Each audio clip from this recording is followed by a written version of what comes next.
faire de la montagne. Ouais. Voilà, voilà. Et vous avez quitté là depuis? Ah non, mais en fait, j'étais un appelé, 93-12. D'accord. J'ai fait 10 mois, je vais faire en fait le Kosovo Ok. avec de la ward. Et en fait, le lieutenant s'est frité avec le capitaine et la section de renseignement était dissous. Ils ont reconstitué derrière moi donc une autre section de renseignement qui est partie au Kosovo. Ah, ok. Et de la ward était général, c'est le 3e niveau de général quand il y avait la guerre au Kosovo.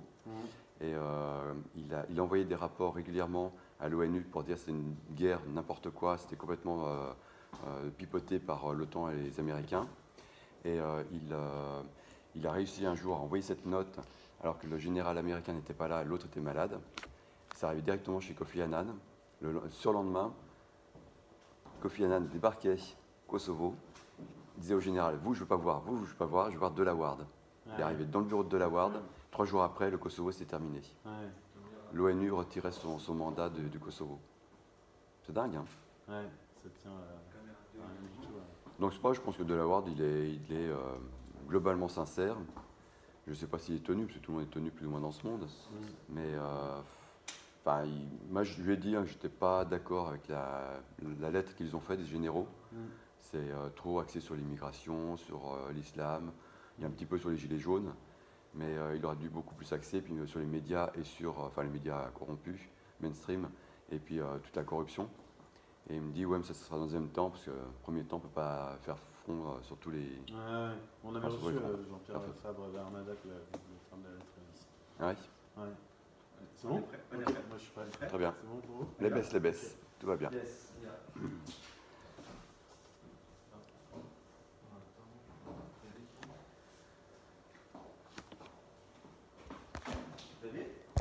Et là, vous vous consacrez à 100% maintenant Ouais. au militantisme et tout? Ah oui, oui, oui. Moi, je suis quand même gérant de société. Je gère la boîte de mon frère. Mais oui, depuis 2 ans, depuis les Gilets jaunes, oui. Ok. C'est une boîte de quoi? C'est une boîte de conserve, comme je dis. Ah ouais? On fait des casiers connectés. Ah oui, ok.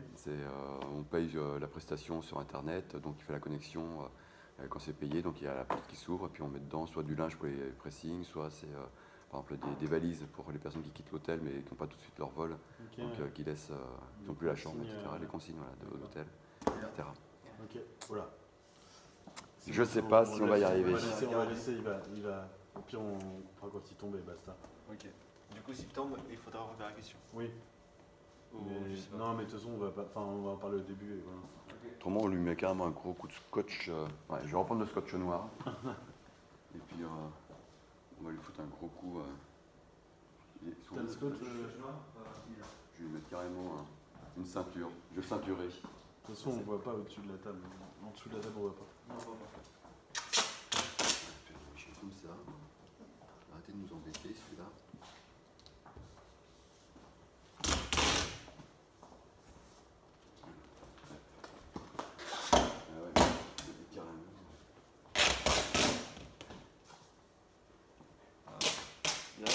Là, je crois qu'on voit. Non, c'est pas grave.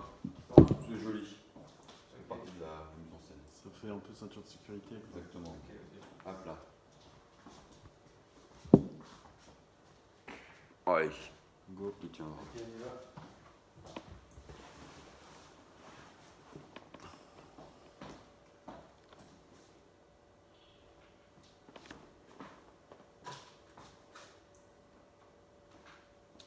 Ok. Prêt? Ouais.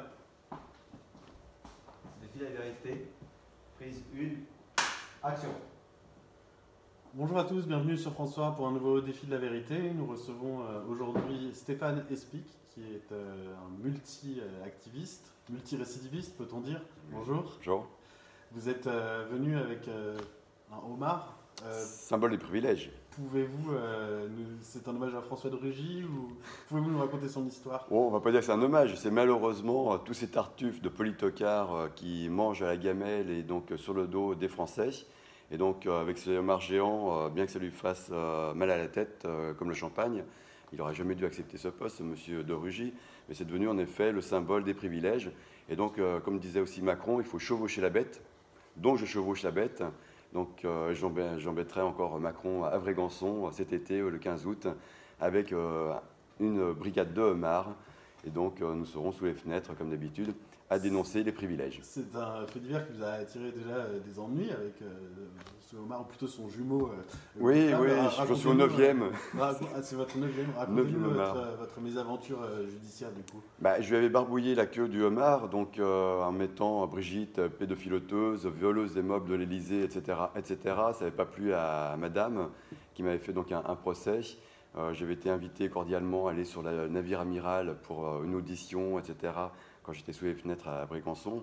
Et donc, ça m'a valu un procès le 30 septembre, où Juan Branco est venu défendre la cause. Et in nimine litis, il a sorti donc une nullité, parce qu'en fait, Brigitte, comme Manu, n'avait pas donné un mandat écrit au chef de sécurité ou à son avocat pour déposer en leur nom une plainte contre moi. Et donc, c'était une nullité de procédure. Je suis sorti du procès en disant ils sont nuls. Bien sûr, on sait très bien qu'ils sont nuls, toute cette clique au pouvoir. Et donc, sur une nullité actionnée par Juan Branco. Donc, oui, c'est une nullité, donc c'est effacé, c'est arrêté. Mais je ne m'arrête pas là. Et donc, je demande à Brigitte de refaire en bonne et due forme son mandat pour refaire un procès contre moi. Et j'irai à nouveau me défendre pour expliquer pourquoi on provoque si souvent le pouvoir actuel dévoyé. Et donc, dans mes procès, comme je l'ai dit, une vingtaine de procès en tout.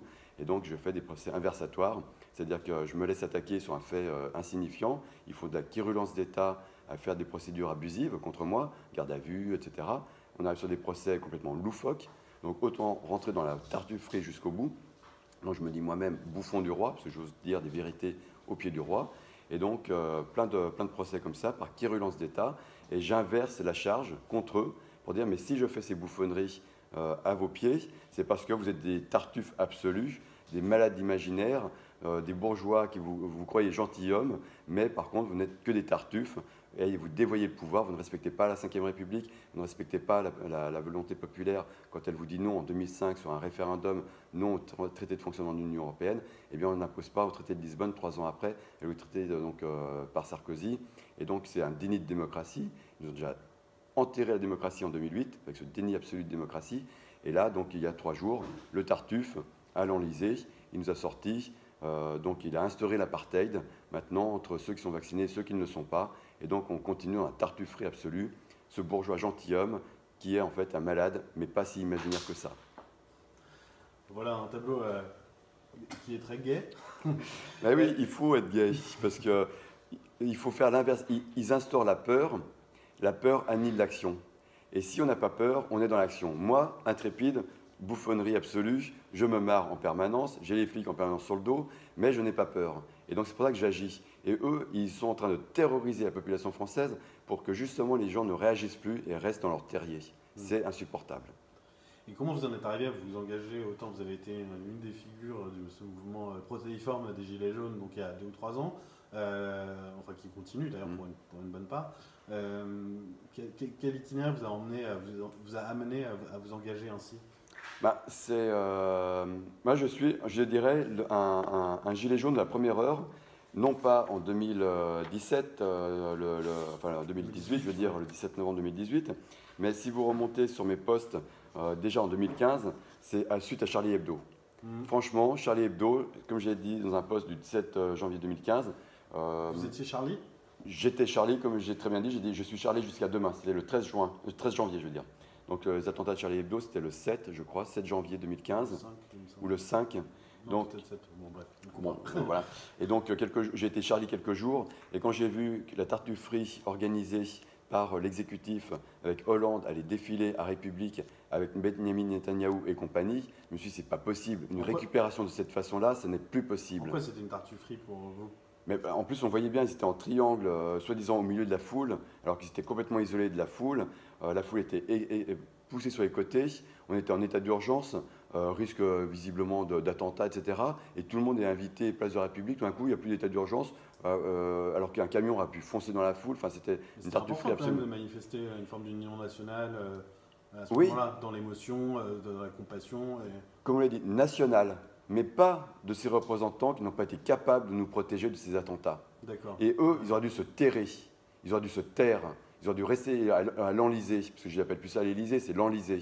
Ils auraient dû rester à l'Enlisée, laisser la population manifester sa douleur, mais pas s'associer dans cette mascarade de chefs d'État, d'une centaine de chefs d'État dans Paris. C'était totalement à vomir. Et c'est là que je me suis réveillé. Est-ce que vous iriez jusqu'à dire qu'ils venaient pleurer sur des actes dont ils ont été en partie complices, ou indirectement? Alors, je ne dirais pas complices, mais inactifs. Et ils ont laissé faire, peut-être. Responsables par omission, si on peut Exactement, dire. exactement. Oui, je pense qu'il y a de ça. Et donc, comme je disais, ils auraient dû être hyper discrets. Et là, on avait vraiment un deuil national.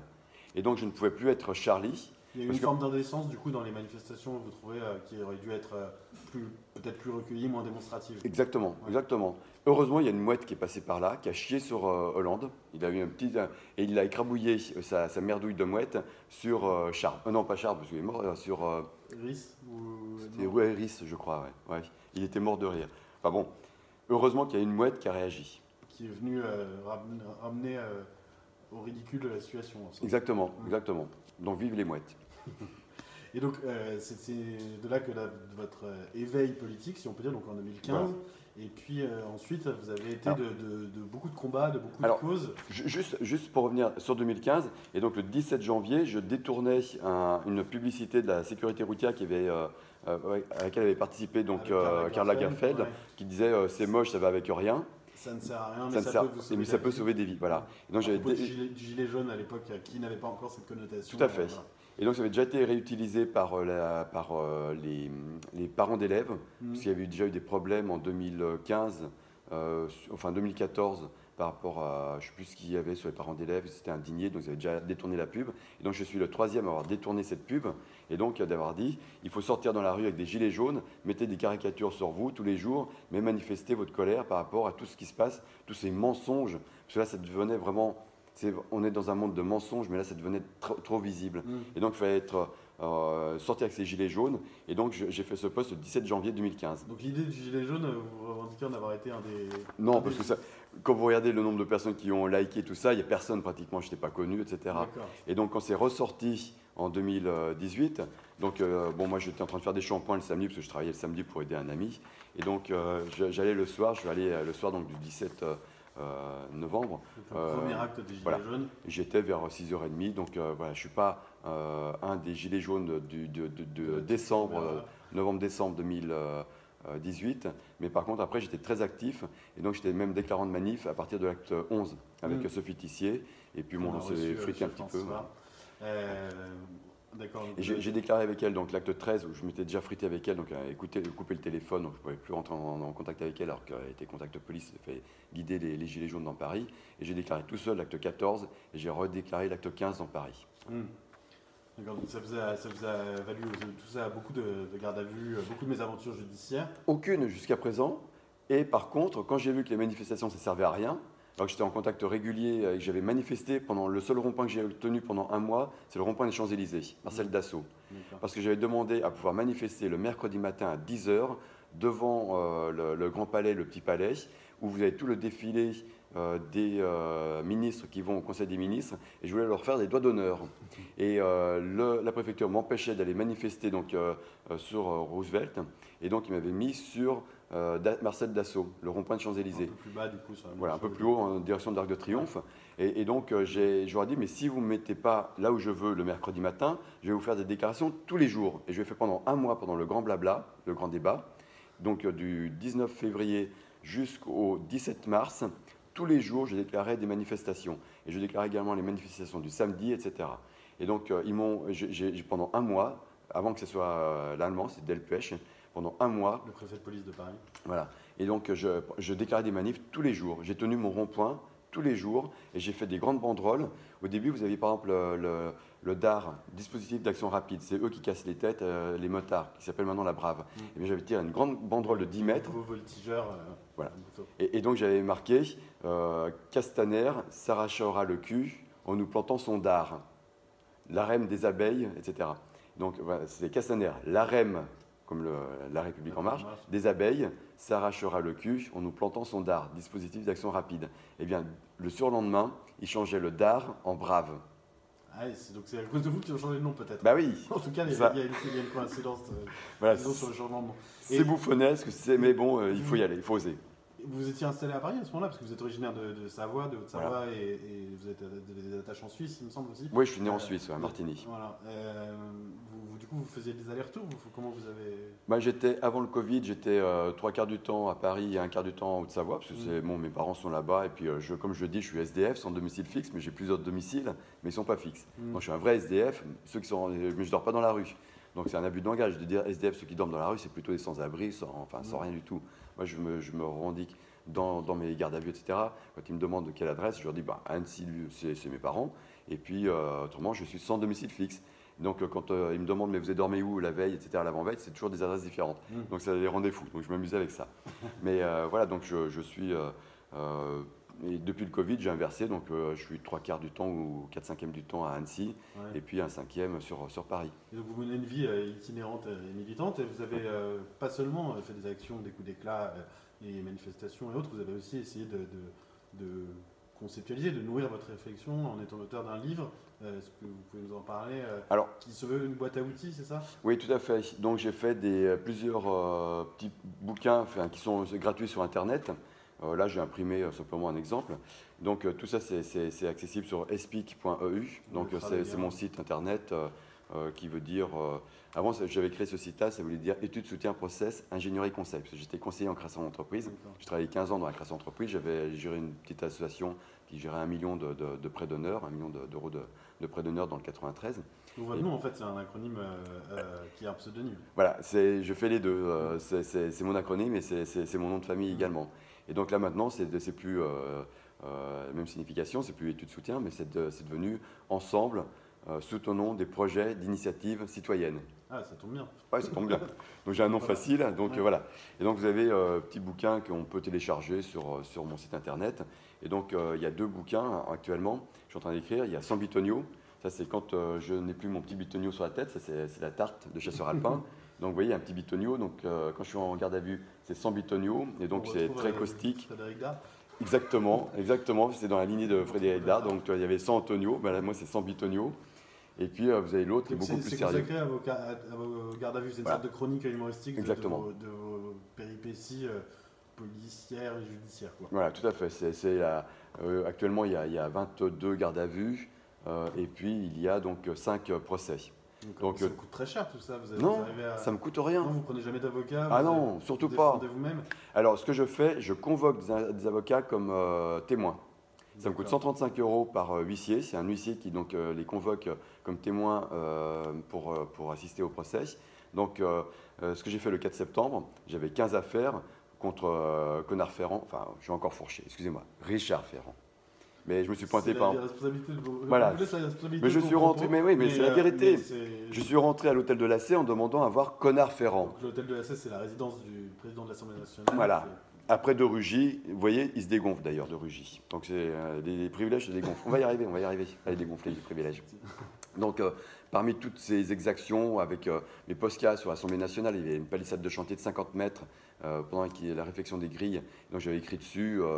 J'oublie souvent des accents sur députés. Bon, voilà, quand vous oubliez 1 ou 2 accents, ça fait des putes ou 2 putes, donc il suffit de faire une phrase qui correspond à ça, donc, etc.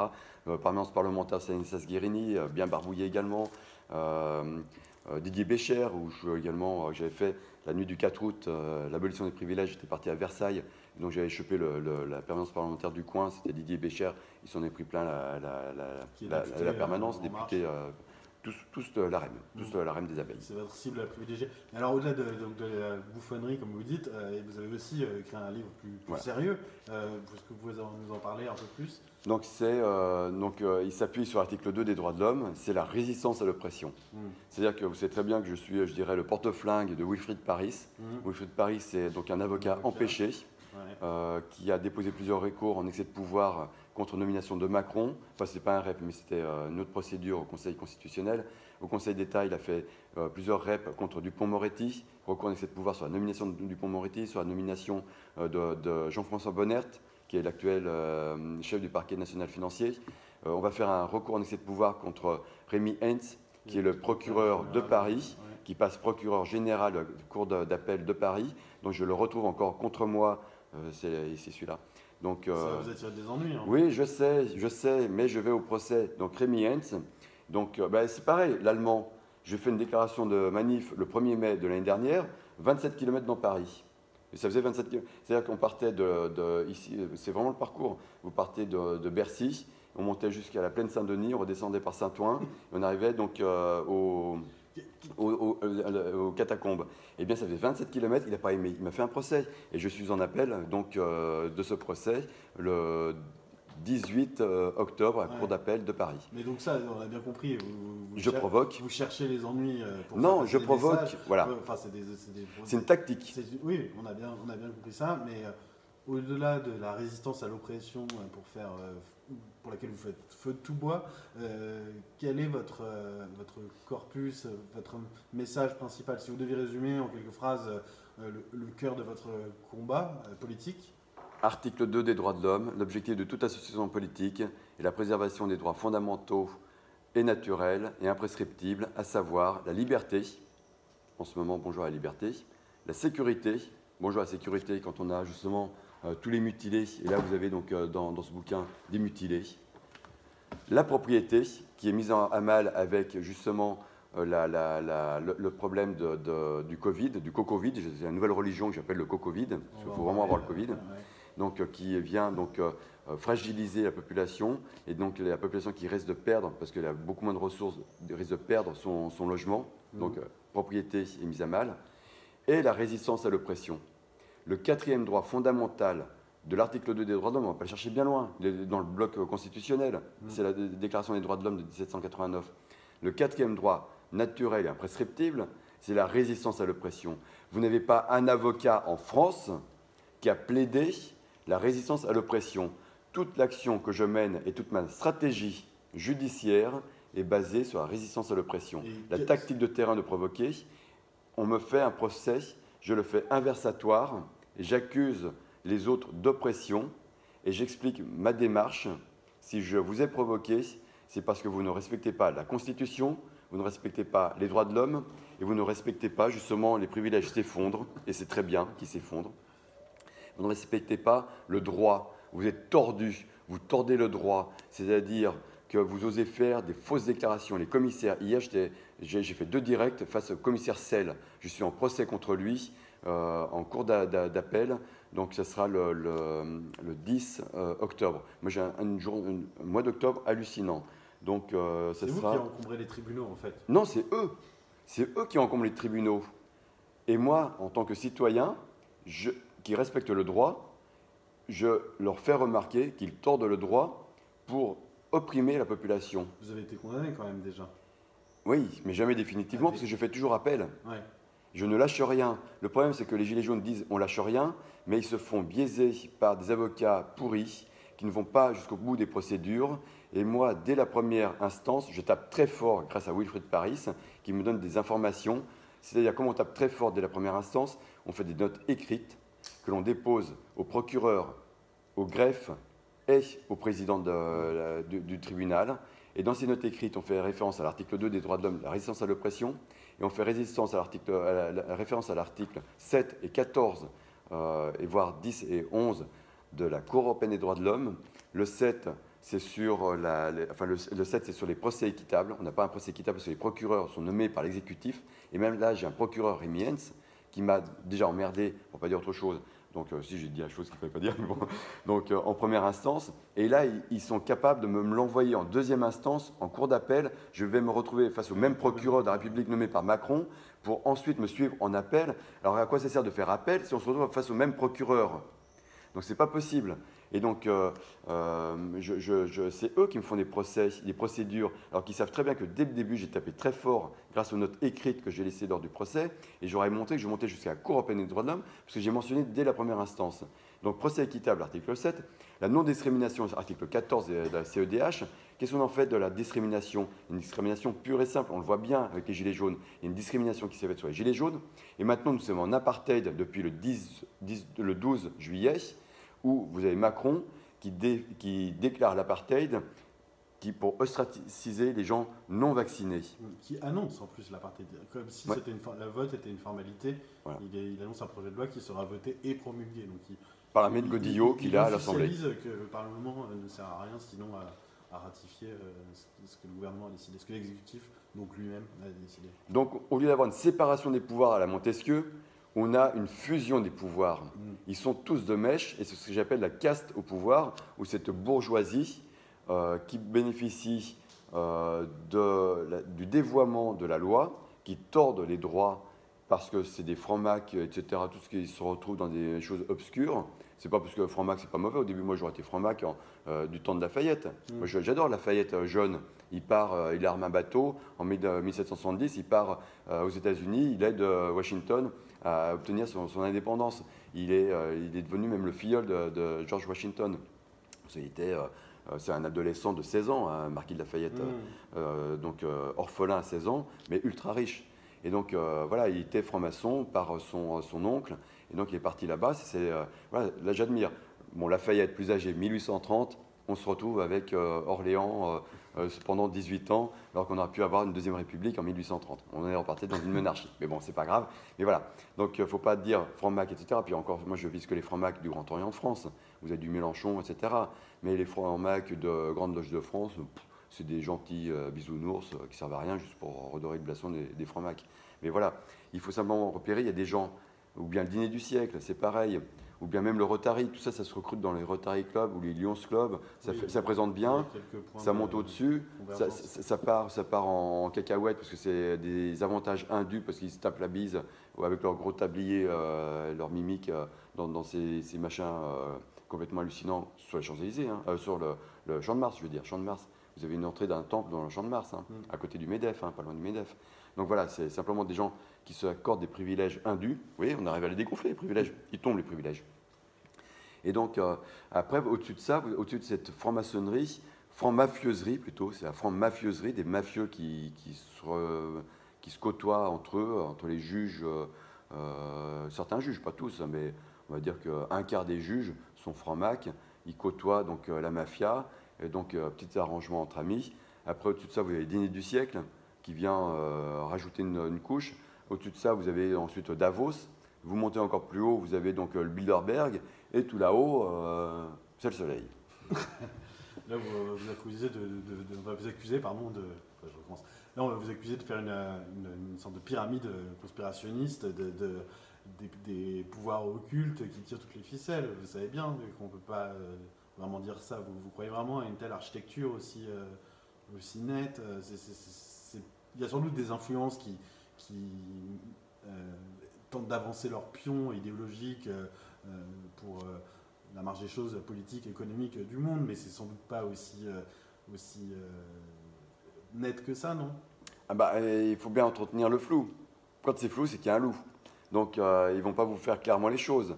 Mais c'est comme pendant la Seconde Guerre mondiale. Donc, quand on disait, par exemple, les Juifs partent en camp de vacances, donc pour plus qu'ils côtoient la population française, eh bien, les Français étaient très contents. Voilà, ils partent en vacances ailleurs, je ne sais pas où ils partent, etc. Ils ne partaient pas au bon endroit. Hein. Et donc, on savait qu'ils ne partaient pas vraiment en vacances. Mais les Français ne savaient pas. L'horreur des camps était méconnue à l'époque. Oui, mais ils savaient très bien qu'il y avait quelque chose qui se passait par rapport aux Juifs. Et donc, ils se sont tus. Avant, c'était les communistes. Ils partaient, on ne sait pas où, en vacances, les communistes, mais bon, ils disparaissaient. Avant, c'est les francs-macs, justement. Tous ces gens partaient, ils ne partaient pas dans des camps de vacances. Mais la population française disait, ils partent, on ne sait pas où ils partent. Mais ils savaient très bien qu'ils partaient au mauvais endroit, quoi. Et bien là, c'est pareil.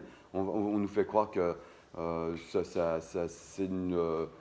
divague.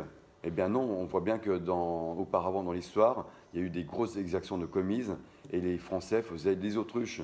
Donc là, on est comme en 40, on est actuellement, pour faire l'analogie, on est en janvier 44. C'est-à-dire que les privilèges se dégonflent. Et en janvier 44, donc, vous avez 81% de la population française qui était donc collabo. Vous avez 20% qui se disaient peut-être que ça commence à piquer un petit peu. C'était une grosse majorité de plutôt attentistes et une grosse minorité de collaborateurs Ouais, enfin, ils étaient derrière Pétain quand même. Ils étaient pro-Pétain quand même. La France était pro-Pétain. Après, vous avez 1 ou 2% qui étaient vraiment résistants. Vous avez 18% qui se disaient ça pique un petit peu beaucoup. Et vous avez 80% qui disaient bon, bah, Pétain, notre chef suprême, c'est le petit père des peuples, on continue à le suivre. Bon. Et donc, en août 1944, c'est complètement inversé. Vous avez 80% de résistants, vous avez 20% de calabots, etc. Donc, vous voyez, ça se bascule. Et ce n'est pas des personnes qui ont d'énormes convictions. Donc, les gilets jaunes, eh bien, ce ne sont plus des moujons. Parce que là, actuellement, on a une population de moujons, des moutons pigeons. Donc, ils se font plumer, ils se font tondre. Donc, là, les gilets jaunes restent un peu moutons, malheureusement, mais ils ne sont plus pigeons à se faire plumer. Ils refusent de se faire plumer, donc ils ont réagi. Mais ils restent un peu trop moutons, et on n'arrive pas, justement, à ce qu'ils deviennent des vrais électrons libres, et se rapprocher, justement, de noyaux durs qu'on essaie de faire avec tout ça. On essaie de faire des noyaux durs. Et ce qui est très intéressant par rapport aux autres révolutions, j'ai discuté avec une historienne suite au film, par exemple, de David Dufresne sur Un pays que se tient sage. Et donc, il y avait deux personnes. Il y avait j'ai oublié son nom, cette historienne, qui avait fait donc, une analyse sur la Révolution française de 1789, 1830 justement, et 1848. Mais elle n'avait pas fait 1870, la Commune, dommage. Eh bien, elle disait, dans ces révolutions, vous aviez des intellectuels. Et le problème actuellement des Gilets jaunes, c'est qu'on manque d'intellectuels. Il n'y a pas assez de personnes qui aient vraiment une tactique de terrain sur les barricades, entre guillemets, une stratégie nationale avec une politique définie qu'ils veulent faire appliquer. Il faut avoir, pour gagner une guerre, il s'en rapproche. Sauf que lui, quand il a diagnostiqué toute la France périphérique, etc., c'est des thèses qu'il avait flairées, c'est la réalité de ce que les Gilets jaunes. Un sociologue comme Michel Maffezoli qu'on a reçu chez François, qui parle de l'ère des soulèvements et de la fin d'un monde dans son dernier livre. Vous avez Vincent Lordon, vous avez sympathisant des Edgar Morin. Oui, voilà. Donc c'est pas non plus le désert du côté des penseurs qui essayent de penser cette réalité sociale. Justement. Mais ce n'est pas le tiers-état. En 1789, nous avions le clergé, la noblesse et le tiers-état. Donc le tiers-état était déjà composé, constitué. Où est le tiers-état actuellement? Il n'y a pas de tiers-état. Partout et nulle part, du coup, oui. Ben oui, mais il n'a pas été constitué. D'ailleurs, vous voulez intégrer les États généraux de la justice en tant que tiers-État. Exactement. Pour renverser cul par-dessus tête le clergé médiatique et de tous ces gens en robe noire qui viennent pour nous enfoncer lors des procès et qui ne sont pas là pour faire vraiment la justice. Nous sommes dans des palais d'injustice. Donc je mets le clergé médiatico-judiciaire ensemble. Et vous avez la noblesse de l'aristocratie. Ils ne sont pas Aristote, parce que ce n'est pas les meilleurs, mais ils sortent de l'ENA, même si le Freluquet veut supprimer l'ENA, ce n'est pas une bonne chose. L'ENA doit être remise comme dans l'esprit de Charles de Gaulle le voulait, c'est lui qui a créé l'ENA, quand même, c'est Charles de Gaulle qui a créé en 1946 l'ENA. Et donc il faut qu'on redevienne sur l'ENA, l'École nationale d'administration, dans la lignée des serviteurs de l'État, et non plus dans le dévoiement, comme actuellement, de la franc-maçonnerie qui a été dévoyée de son principe. Donc l'ENA a été dévoyée de son principe, qui permet de pantoufler et de se servir sur l'État. Et donc quand on aura arrêté et empêché les allées-venues entre le public et le privé des énarques, on aura remis l'ENA dans son droit chemin, empêché un très haut fonctionnaire de pantoufler et d'aller dans le privé. S'il fait l'ENA, il reste toute sa vie dans l'administration. Mais pour autant, il ne faut pas qu'il y ait Vous avez Olivier Marleix, un député donc, républicain, qui a fait une étude parlementaire, enfin une commission parlementaire sur le nombre de très hauts fonctionnaires français. Il est arrivé sur le chiffre hallucinant de 70 000 très hauts fonctionnaires, plus payés que le chef de l'État. C'est ce qu'il dit. Moi, je n'ai pas pu vérifier, mais il a dit qu'il a bataillé pour arriver sur ces chiffres-là. Il le dit. Quoi, tous les fonctionnaires de catégorie A+. Oui. Donc, moi, je pensais qu'il y en avait 250 à Bercy, puis une centaine ou 200, etc. Il est arrivé sur 70 000, qui sont plus payés que le chef de l'État. C'est ahurissant. C'est ahurissant. Mais donc, je voudrais donc lancer un appel à Olivier Marleix. Je voudrais voir sa commission parlementaire, parce qu'il a intervenu sur c'est vos concurrents sur fond noir. Je ne sais plus comment ça s'appelle. Thinkerview. Voilà, Thinkerview. Ouais. Donc, il était intervenu là-bas. C'est là où il sort ce chiffre-là. Donc, j'étais vraiment sur le cul. Et donc, il a fait une commission parlementaire, donc c'est des vrais chiffres. Il a dit qu'il a bataillé pour avoir ces chiffres-là. Il fait la comparaison. Avant la régionalisation, il y avait 25 000 très hauts fonctionnaires. nous sommes donc 20 ans après la régionalisation, en très hauts fonctionnaires d'État, il y en a 70 000. Alors que la régionalisation, on peut espérer que ces très hauts fonctionnaires aillent dans les collectivités. Ce n'est même pas le cas. Totalement hallucinant.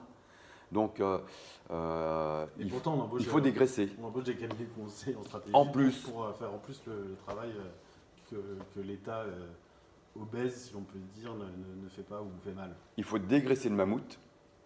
Et donc, il faut réaffecter tous ces très hauts fonctionnaires. Moi, je sais où les réaffecter. Les policiers, bon, ce n'est pas les policiers très hauts fonctionnaires, mais les policiers, ils iront faire les pompiers. Tous ceux qui ont cassé des crânes, ils iront faire les pompiers. Comme ça, ils restent dans le même ministère de l'Intérieur. Et puis, tous ces très hauts fonctionnaires, ils vont faire l'opposé. Ils vont faire du lien social au niveau local et mettre en relation la population française entre une petite grand-mère qui n'arrive pas à faire ses courses pour qu'elle puisse rester chez elle, et un petit jeune qui ne sait pas quoi faire, qui tient les murs, eh bien, il ira faire les courses pour la petite grand-mère. Est-ce qu'on a besoin de fonctionnaires pour ça?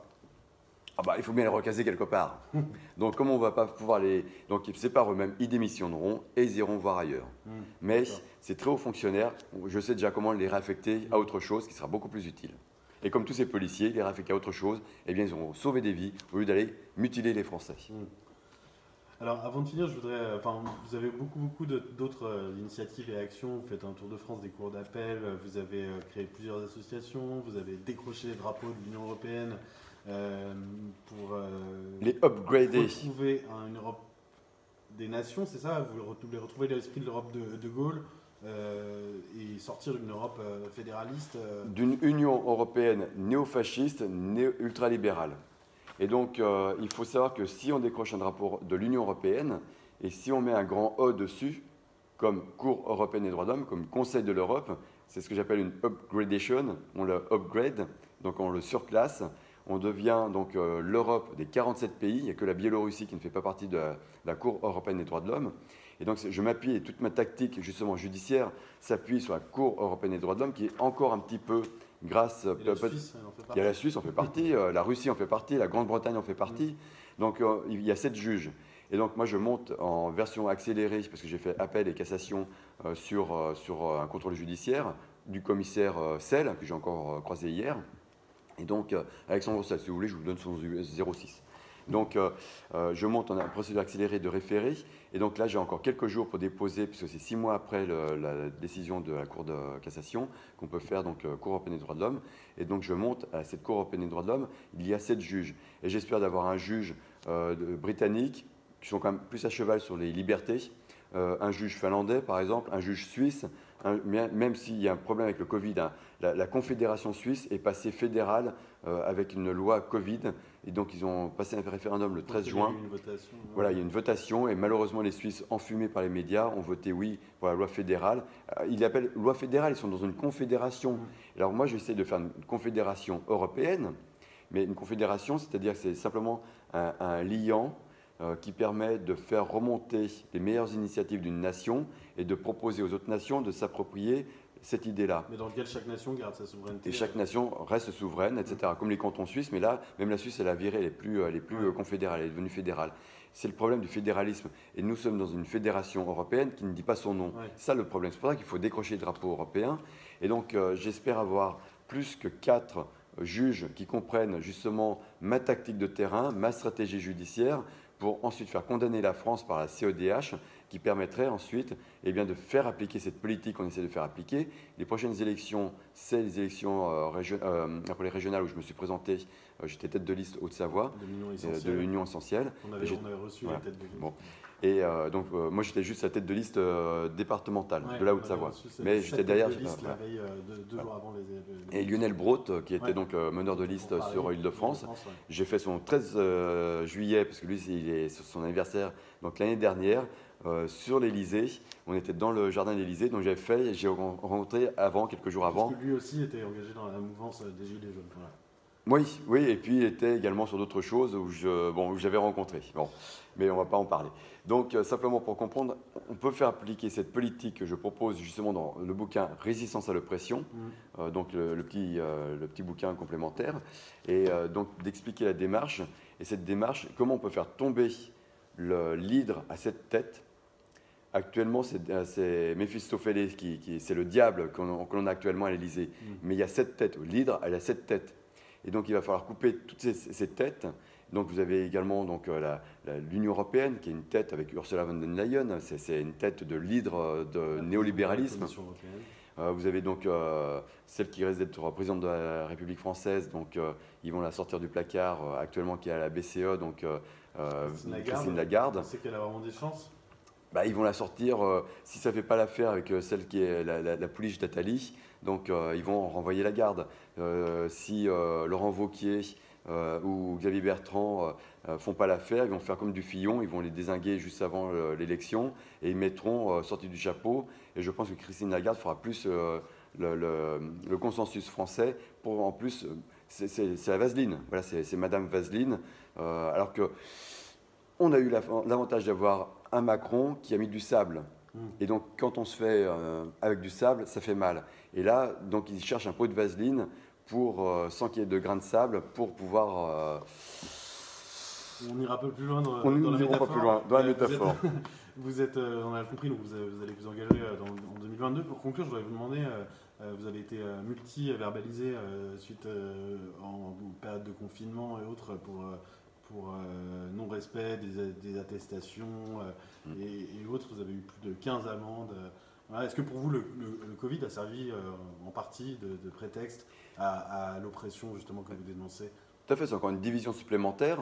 L'apartheid qu'ils ont instauré donc, il y a 2 jours. Mais est-ce qu'on l'a utilisé pour museler un peu des mouvements sociaux? Bien sûr, complètement. Mais c'est ce qu'a fait Hollande avec l'état d'urgence. Vous avez très bien vu la COP21, donc à Paris. Ça a permis, non pas des terroristes, mais ça a permis de prendre des opposants politiques environnement sur des activistes des Verts et les amalgamer du terrorisme. Donc à chaque fois, c'est comme ça. Ils mettent toutes les lois, de toute façon, depuis au moins 10 ans, depuis Sarkozy, c'est de la merde dans un bas de soie. Ça enrobe bien, un joli bas de soie, et ils nous mettent de la merde dedans. Mais vous avez comme la loi économie, donc c'était pour les petites entreprises, les micro-entreprises, c'était bien, c'était le bas de soie, et dedans ils ont mis la merde ADP, privatisation d'ADP. Donc à chaque fois c'est comme ça. Voilà. Donc c'est en permanence, on se fait avoir de cette façon-là. Et donc c'est pas que je vous parle de Vaseline et compagnie, parce que les gens ne comprennent pas ce qui se passe. Mais les gilets jaunes, ils ont sorti, ils n'ont pas accepté la Vaseline. Et donc, ils en ont pris plein la figure. Ça a coûté cher. Les blouses blanches également, donc ça a coûté cher. Et là, ils s'en prennent plein la tête avec le Covid. Et donc, c'est pour ça que je lance le 4e mouvement. On a été donc indignés avec Stéphane Hessel. C'est mon premier texte fondateur. Indignez-vous. Voilà. Pamphlet de Stéphane Hessel. Exactement. Petit essai plutôt. Mais 30 millions d'exemplaires vendus dans le monde entier, traduits en une centaine de langues, etc. Indignez-vous. Et ensuite, il a fait engagez-vous. Et je suis allé sur sa tombe qui se trouve au Montparnasse. Donc, Stéphane Hessel, indignez-vous. On a été ensuite nus debout. C'était bien pour éveiller un petit peu les consciences, montrer qu'on n'est pas en démocratie depuis 2008. Ensuite, ça a été donc, les gilets jaunes. Ça s'est pris plein la figure. C'était ensuite le Covid. Parce que j'appelle ça, c'est une religion d'État. Ça se base sur des croyances et non pas sur des faits scientifiques. C'est une religion, c'est le Covid. Vous mangez à tous les râteliers, en fait. Ah non, je tourne ma veste. Des fois, elle est côté Mossad. Et puis des fois, elle est jaune lumineuse. Mossad, MAU, 2S, ADE. Je sais pas. Et quand on tourne sa veste, elle craque de tous côtés, au final. Donc, et maintenant... Vous revendiquez de tourner votre veste sans être opportuniste. Exactement. Et je ne suis pas opportuniste comme le chante Dutronc. Et donc, tout ça, il y a une cohérence, justement, d'indigné. Et donc, je lance sur vos ondes, aujourd'hui, le 5e mouvement, qui est le mouvement de la résistance à l'oppression, article 2 des droits de l'homme. Et donc, nous sommes des résistants à l'oppression. C'est qualifié par l'ONU, par le Parlement européen, par la Ligue de défense des droits de l'homme française. Je parlais au journal officiel, quand il y a des exactions policières, comme il y a eu sur les gilets jaunes, eh bien, il y a une volonté délibérée, et je vais passer à l'IGPN tout à l'heure par rapport au coup de matraque, c'est pas grave ça, mais par rapport à l'agression que j'ai eue devant l'Élysée quand je faisais un direct avec des flics qui sont complètement hors sol, ils comprennent plus leur mission, les flics. On a reçu beaucoup qui ont témoigné d'un certain mal-être dans la police. Oui, ils se suicident. Ceux qui comprennent ce qui se passe, ils se suicident. Et puis les autres, ils sont malades. Et vous avez les vrais malades qui ne savent pas qu'ils sont malades, qui viennent agresser la population en permanence. Ils ne sont pas là pour nous emmerder, ils sont là pour nous protéger normalement. Mais là, ils protègent que le pouvoir. Et donc, il faut maintenant lancer ce 5e élément. On va le faire comme ça. Luc Besson. Voilà, 5e élément, multitâche. Nikita multitâche. Et donc, on fait maintenant la résistance à l'oppression. D'accord. Nous partons sur la résistance à l'oppression. L'allemand. Un préfet de police hors la loi. Le cas emblématique du premier anniversaire des Gilets jaunes. Voilà. Oui, Didier Lallement, donc le préfet de police de Paris, c'est votre bête noire. Non, non, c'est une des têtes de l'hydre à cette tête. D'accord. Donc il faudra lui couper la tête symboliquement, bien sûr, comme nous le ferons avec les homards. Donc j'ai une très belle épée. Là, vu que le 7e non, je suis déjà au 9. Non, mais ouais, mais il se dégonfle. Mais c'est bien qu'il se dégonfle en plein direct, enfin en plein enregistrement. C'est un symbole. C'est un très bon symbole parce qu'en fait, nous avons des baudruches. Nous avons des politocards de baudruches. Il suffit de trouver le bon endroit pour les percer. Vous savez comment je l'ai percé celui-là? Hier, sur la place de la République, il y avait une pancarte en hauteur. J'avais le homard en hauteur et je l'ai pris dans il y a une pancarte comme ça avec un petit angle pointu en ferraille. Ça a dégonflé une matraque. La matraque que j'ai eue ici. Et donc, voilà, tout ça, c'est symbolique. Tout converge vers maintenant une sortie de crise. La sortie de crise, on va la proposer à Macron, ces états généraux de la justice, qu'on va essayer d'intégrer. On va faire le tour de France des cours d'appel voilà, en tant que tiers-État. Le tour de France que vous prévoyez du 26 juillet au 3 septembre. Voilà, donc toutes les cours d'appel sont prévues de la métropole.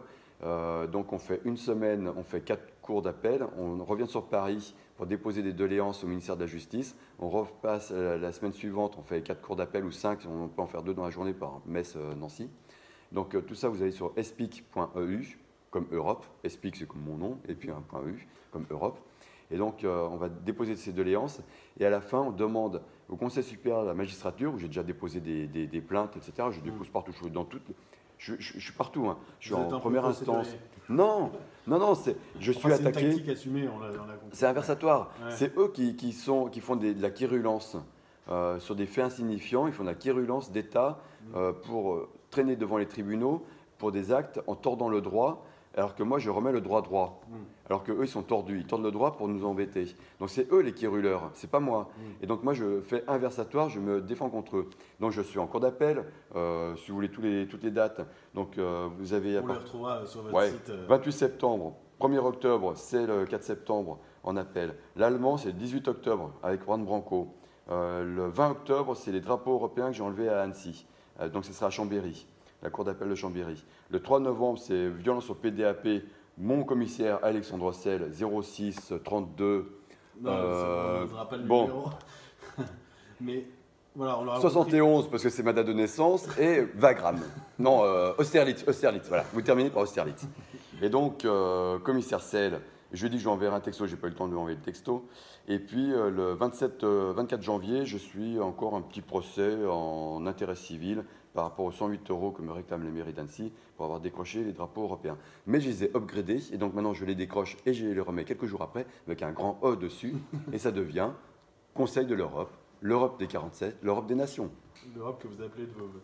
Merci beaucoup Stéphane Espic d'avoir relevé le défi de la vérité avec un langage parfois fleuri ou des métaphores un peu salées, mais on l'aura compris, vous avez donc un engagement protéiforme qui s'axe ou se dirige vers vraiment le mantra de la résistance à l'oppression. N'hésitez pas à réagir en commentaire sous l'article sur France Soir et puis nous suivrons vos prochaines péripéties. Vous permettez que je termine par ma devise? Sur francesoir.fr, allez-y, je vais vous enfilez votre tarte. Ma tarte de chasseur alpin, 7e bataillon de chasseur alpin, 2e compagnie de combat, et j'étais à la section de renseignement avant. 93-12. Appelé, plus contingent. Votre engagement a une dimension patriotique. Oui, bah, bien sûr. Même si alors, ce que je voulais aussi vous annoncer, c'est que hier, par exemple, vous avez la préfecture d'Annecy qui a été envahie, enfin les jardins ont été envahis par des Savoisiens. Je soutiens donc leur le 14 juillet dernier, parce que hier on enregistre, mais de la diffusion. Voilà, donc ce 14 juillet donc, 2021, ils sont rentrés donc, dans les jardins de la préfecture d'Annecy. Et donc, on peut se poser la question si ce n'est pas justement un acte de sécession qui commence à se faire, non pas pour quitter la France, mais pour rester justement sur la Ve République française comme elle devrait fonctionner. Et c'est le chef de l'État, c'est la caste au pouvoir qui ne respecte pas le droit français. La Savoie fait sécession pour rester dans la lignée de Charles de Gaulle. Et donc, on s'appuie sur une faille juridique de la Savoie annexée en 1860 par Napoléon III, qui n'a pas respecté le traité. Donc voilà, pour envahir, enfin pour unifier l'Italie, en échange, l'Italie, Victor Emmanuel II, lui laissait la Savoie. Mais dans le référendum qui devait avoir lieu, il devait normalement laisser le choix à la population savoisienne, soit se faire attacher à la France, soit être attaché éventuellement à devenir le 27e canton suisse, Ouais. ou bien se rattacher à Genève. On pouvait intégrer Genève en fait, on aurait pu être le 26e canton, enfin un canton genevois. Et donc c'est pour ça que moi j'ai une carte ici, Annecy fait partie du Genevois, donc c'est Genevois français. Et donc on peut se demander si l'acte d'hier d'intrusion dans la préfecture est un acte de sécession et que la Savoie reprenne son indépendance dans la lignée de Charles de Gaulle pour faire respecter la Ve République sur les terres de Savoie en s'appuyant sur la phase juridique du traité qui n'a pas été respecté par Napoléon III en 1860. Vous n'êtes pas indépendantiste? Je ne suis pas indépendantiste. Non, non, je suis en... Ce serait plutôt un moyen de pression, entre guillemets. Oui, tout à fait. Tout à fait. C'est de montrer que le dévoiement de la France actuelle réveille des velléités d'indépendance et met en péril l'unité nationale française. Ouais. Et donc, je fais dans ce cadre-là. Et donc, il faut savoir que Mussolini a envahi la Savoie, qui a violé une deuxième fois le traité. La France n'a pas présenté en 1947 à l'ONU, à l'Italie, comme quoi elle revendiquait les frontières de la Savoie. Et donc, c'est une faille juridique dans laquelle on peut s'engouffrer pour juridiquement dire que la terre de Savoie est colonisée par la France. Et donc, ça vient mettre le bazar dans le système, dans la fourmilière.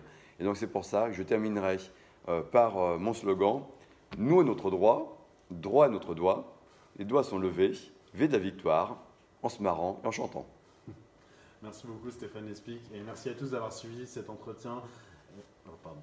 Et merci à tous d'avoir suivi ce défi de la vérité et à bientôt sur francesoir.fr. Au revoir. Coupé. C'est dans la boîte. Merci. Et du coup, on n'a pas fait l'hommage à votre ami. Là. Ah En bah... même temps, c'était compliqué après à enchaîner avec le homard et tout. Non, non, mais... Si vous en parlerez plus tard et tout, mais on pourrait... Non, on peut faire l'inverse. On fait on fait un... Oui, tout seul. Je le fais tout seul. Et je dis in litis, je voudrais juste rendre hommage à Jean-Jacques Rebout, mort ce 14 juillet 2021. Oui, oui, on fait juste... je le fais tout seul. Si vous voulez. Ouais, ouais, ouais, ouais. Et ça, je l'utiliserai par ailleurs et vous me l'envoyez et je posterai. Ok, très bien. Ouais, ouais, on fait comme ça, ouais. Mais on peut relancer la caméra Les trois. Non, juste celle de Stéphane. Juste invité.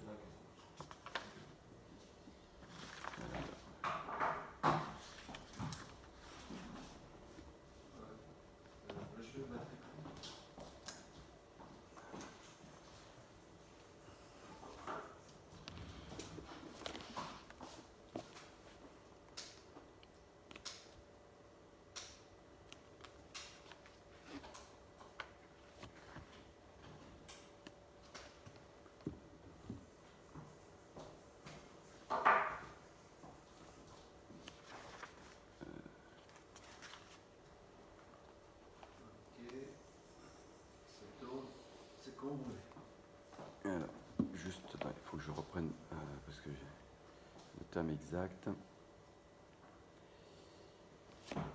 Alors, avant tout propos, comme on dit dans un procès nimini litis, je voudrais rendre hommage à Jean-Jacques Rebout, qui est décédé ce 21 juillet 2021. On recommence. Paf, quand on n'est pas en direct, c'est pas bon. Mais en plus, je suis ému parce que ça me fait chier, quoi. Ça me fait carrément chier. Je vais le voir à Saint-Denis, puis je verrai pas. C'est le 14 Il est mort hier matin, ouais. Ouais, donc le matin du 14 juillet. Ouais, ouais. Donc je recommence. Allez-y. Alors, avant tout propos, in limine litis, comme on dit dans un procès. Donc, je voudrais rendre hommage à Jean-Jacques Rebout, qui est décédé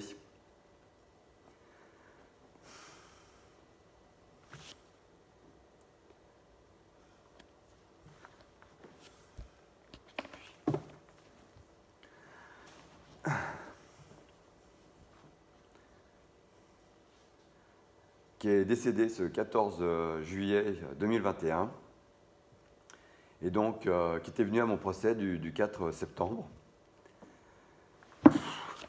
Oui. C'est normal.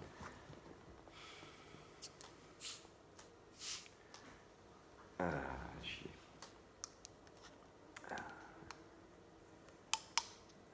voulez faire en me parlant, je pose des questions peut-être.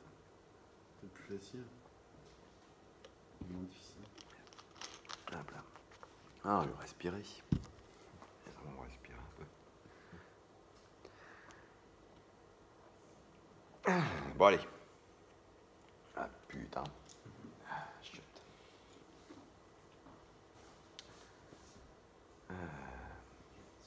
Ouais. Donc, avant tout propos, je voudrais rendre hommage donc, à Jean-Jacques. Oh putain, je me suis essuyé avec ça, c'est plein de gaz d'hier. Ça me pique les yeux. Ah non, mais je crois pas. Ah putain, non, j'en ai des mots. Ah, l'horreur absolue, ça me pique les yeux. Je sais plus comment faire. Il n'y a pas besoin de ça en plus. Ah ouais, non, mais alors là, ça va. Et alors, hier, putain, avec ce gant-là en plus, quel con. Donc, hier, on se fait charger par les flics alors qu'on était. Ils n'avaient pas besoin de charger. Et j'étais avec mon gant blanc, celui-là, bah, c'est celui-là en plus. Et je fais comme ça, j'étais à plus d'1 mètre des flics. Et donc, il n'y avait aucune pression sur eux. Et j'étais avec mon. Et ils me tapent, non, bah non, c'est l'autre gant. Ils me tapent dessus, à la matraque, là. C'est enflé. Là. Et putain, ils envoient le coup de soufflette. Oh putain, là, j'ai les yeux qui explosent. Bon. Allez, on va y arriver. On a vu d'autres. Mais c'est la première fois que j'annonce le décès de quelqu'un le lendemain. Et voilà, donc il était venu à mon procès, tout ça, c'est vraiment très bien. Allez, ça tombe toujours. Bon. Avant tout propos, donc in limine litis, comme on dit pour un procès, je voudrais rendre hommage à Jean-Jacques Rebout, décédé ce 14 juillet 2021, le jour même de la fête nationale, cette piteuse fête nationale. Et donc Jean-Jacques, qui a écrit plusieurs bouquins, était venu à mon procès du 4 septembre 2020, où j'avais une affaire notamment sur Caroline Ducatillon, une commissaire de police, que mon gant outrageur avait outragée. Mais de façon bouffonne et pas du tout préméditée. Et donc Jean-Jacques Rebout a publié ce jour-là, le 4 septembre 2020, dans Libération, 13 raisons pour en finir avec le délit d'outrage. Et donc, Jean-Jacques est décédé ce 14 juillet 2021. Il avait écrit plusieurs bouquins. Et donc, je tenais à lui rendre hommage, solennellement, dans les locaux de France Soir, ce jour-ci. Et je vous remercie de l'invitation que vous m'avez faite pour pouvoir exprimer notre combat. Merci.